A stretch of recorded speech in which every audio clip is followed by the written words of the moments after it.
Have you ever looked in the mirror and just said, ugh, you look so ugly.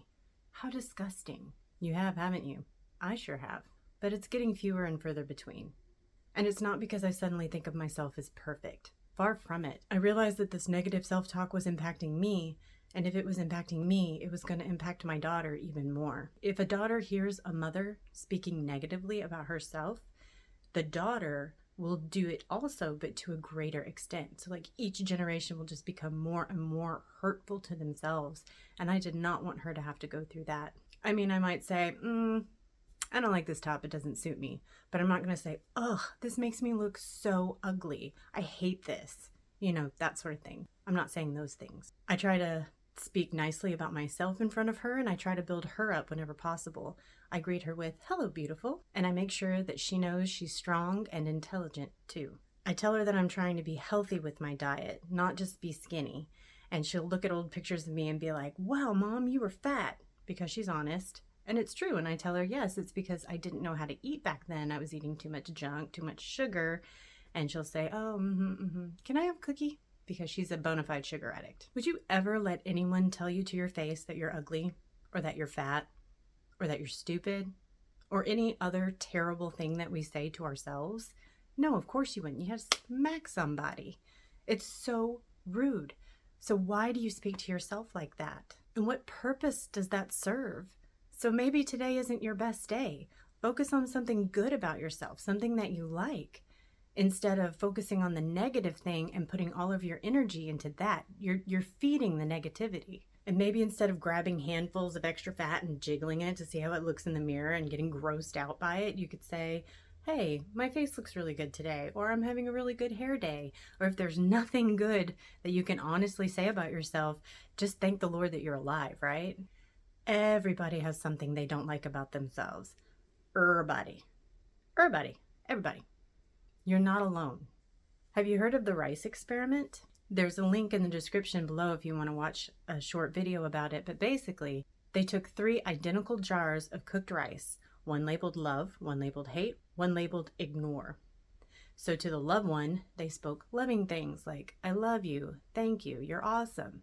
To the hate one, they spoke hateful things like, I hate you, you're ugly, you're stupid. The ignore one, they just, locked it in a cupboard and didn't look at it.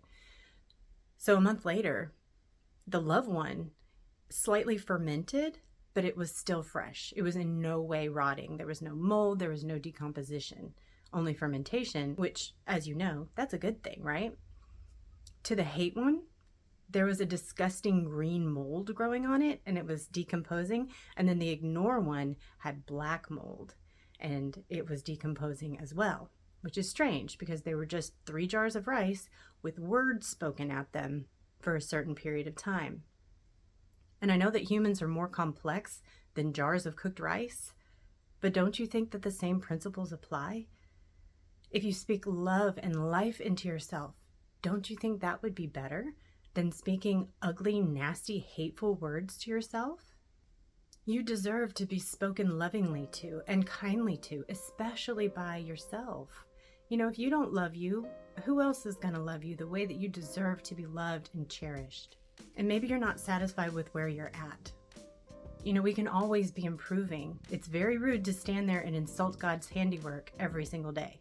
God's up in heaven like, hey, I made you. I don't make mistakes. You're fine. We're our own worst critics, and we speak some of the ugliest, nastiest stuff to ourselves. We would never say these things to another human being, but we have no problem saying them to ourselves. Isn't that messed up? You are a creation of the Almighty God. You are intricate, unique, special. Own that.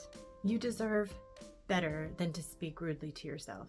You are beautiful, even if you don't know it yet. And like Epictetus said, you are not your body or your hairstyle, but your capacity for making right choices. If your choices are beautiful, then you will be beautiful. And that's sort of what I rely on when I look in the mirror and don't like what I see. So speak beautiful things over yourself.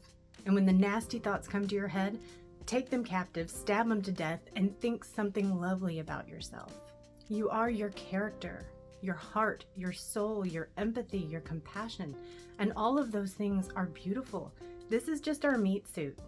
You know, you make it as good as you can, but it is what it is, and it's not going to change. And as we age, it's not going to get better.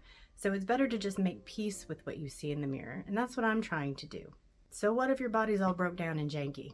Mine is too. I'm doing the best I can. That's all I can do. Treat yourself with love and kindness. I'm not saying be permissive and let yourself slide backwards away from your goals, but as you work to achieve your goals, treat yourself with love and kindness. Understand that you are beautiful.